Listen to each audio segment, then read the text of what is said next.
Hello friends, in this video I am going to tell you how to add hover effect on a button in Elementor. Right now, as you can see, I am editing a web page of my website using Elementor, and I have simply added a button widget in the section. Right now we want to edit this button, so you need to move your cursor over the button and you will find a pen icon in the top right corner. You just need to click on that, and in the left side toolbar you will find content setting, style setting and advanced setting. You just need to move to the style setting, and in the style setting right now, as you can see in the button, we have simply selected normal. We need to change it to hover, so you need to select the hover, and in the hover you can simply change the color, whatever the color you want.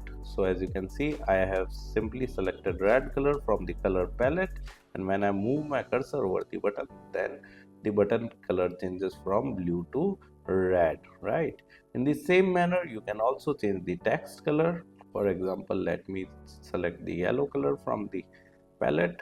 Then as you can see, when we keep our cursor away from the button text color is of white color, and when we move our cursor over the button, then our button text color changes to yellow. Right, so this is how you can simply add hover effect on your button in Elementor. Apart from it, if you want to learn more about Elementor, I have mentioned my blog link in video description. You can simply visit my blog and read articles related to Elementor with video tutorials. And if you are interested in learning digital marketing in detail, then also I have mentioned my website link in video description. You can simply visit my website, explore our digital marketing course, and you can purchase the course directly from there. Thank you so much. If you want to learn digital marketing for free, then subscribe Digital Bikana YouTube channel right now.